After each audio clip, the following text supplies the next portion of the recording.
Hey guys, welcome back to another episode of Growing Wild Farm and Garden. I'm Roxanne, and I'm encouraging everybody to garden.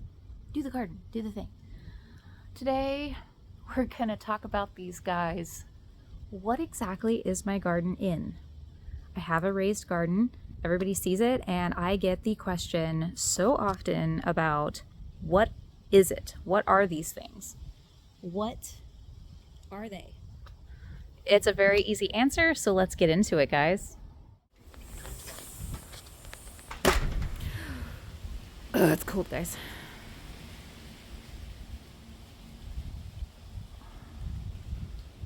So cold. Let's talk about what my raised garden is, shall we?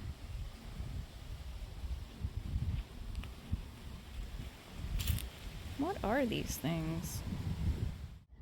Okay. So, it's an easy answer. It's an easy thing to explain. I have a couple here on my patio where I normally sit to talk to you guys. So let's just turn it around and show you. So here's one of them. Here's another one just sort of stacked on top. It's empty. These are dryer drums, guys. So, one of our self-sustaining proclamations, as it were, or missions, is to make a garden, make everything that we can as accessible and easy to get as we can, using things, reusing things as often as possible. So one of the ways that my husband actually came up with was to use dryer drums out of old dryers. You can frequently find these on Craigslist, on Facebook Marketplace, sometimes just sitting out ready to go with a free sign on top of it because people don't know what to do when their dryer breaks. Or sometimes it's just too friggin' expensive to fix it versus finding another cheap one on Facebook Marketplace or Craigslist or someplace. The internet is full of wonderful and amazing people that are willing to give their stuff away because they don't need it anymore, broken or working otherwise. So it took us a little over 2 years to get all of these that we have. They are 2 feet across, 2 feet in height, and overall they house about 6 to 7 cubic feet of soil. That is plenty for most plants that I grow, for everything that I grow actually. But when I fill them to about where I want them, an inch or two to the top, that is about, I believe it's 6.67 cubic feet of soil. And I calculated it once when the garden was much more full and I had, I believe, 40 to 45 drums. There was something like 2 tons of earth that I moved into my backyard to fill those drums. It was fun, an adventure. So when people ask, what are they? They are dryer drums. They are, I believe, galvanized aluminum, and I'm gonna have to double check with my husband because he's actually the one that knows. He's actually a technician of washers and dryers, so he knows better than I do. They don't rust. So do they rust? Yes, eventually. However, not to any crazy degrading ability that I've seen. The rust that I have seen, I think, is more along the soldering or the welds. Again, I will, right here, I will put a video of my husband answering some questions about them so that we get the correct information. Input me instead of my husband. So he answered me about some of the specifics. They are galvanized stainless steel or galvanized steel. The welds are probably steel or tin, but the entire thing is coated in zinc, which is what gives them a rust-resistant situation, which is why none of mine have actually rusted, except for the ones we use for the burn barrels. So I'm going to show you some of these barrels that have been in place for at least, I want to say 5 years, and you can see, you'll see a little bit of the rust, but it's really not detrimental at all to the stability of the actual drum. So let me show you what I'm talking about. So you see right here, along the weld, and even just a little bit right here, there's a little bit of rust, but the entire drum itself is good. But when you look at our drum that we used as a burn barrel recently, we burned in it, which you can see the wood is in there.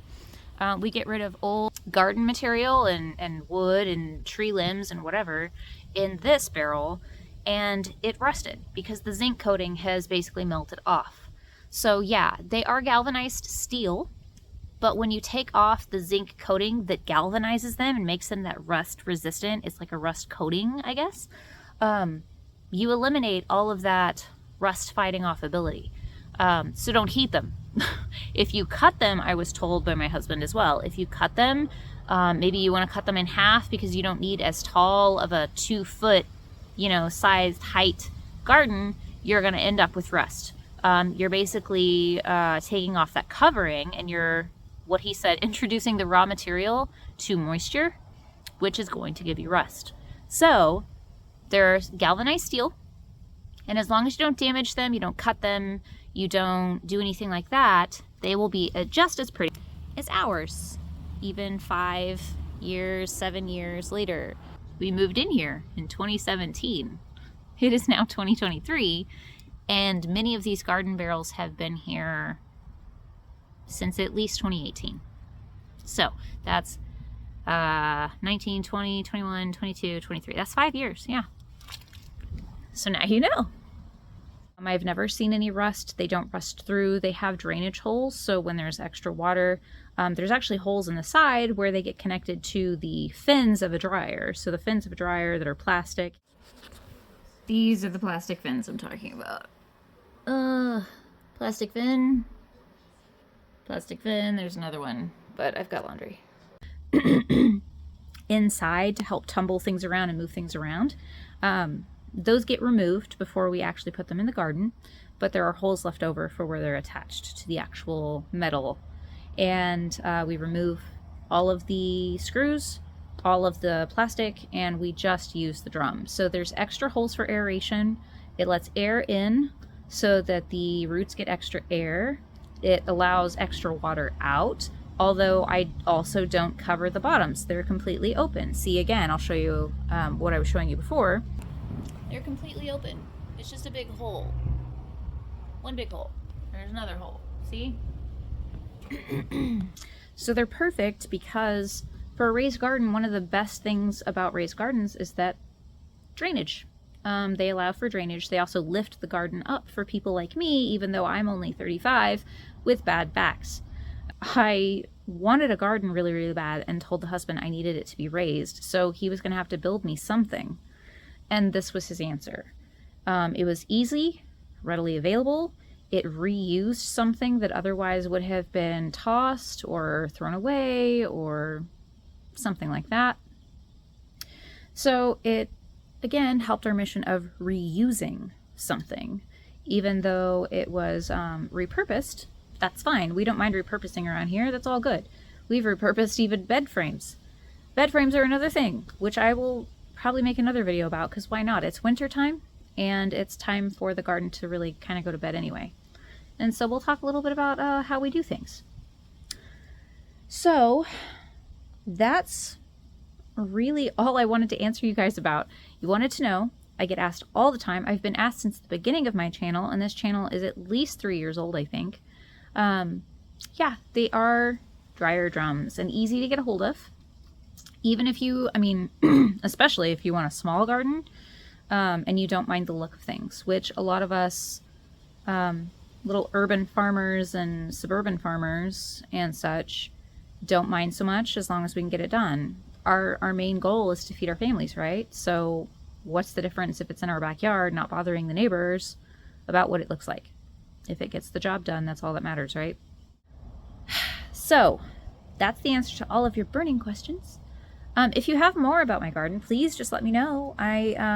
We have more plans for the strawberries. We want to actually grow more strawberries so that I can actually can the strawberries and turn it into strawberry jam. That's the whole plan.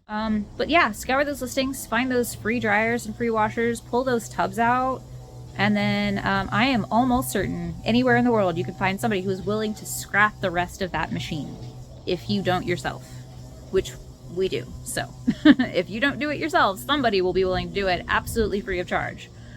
because they get a little bit of money for it at the scrapyard. So that's my secret. Anyway, I hope you guys have a good rest of your week, great rest of your weekend, and we will see you next time on Growing Wild Farm and Garden. Bye!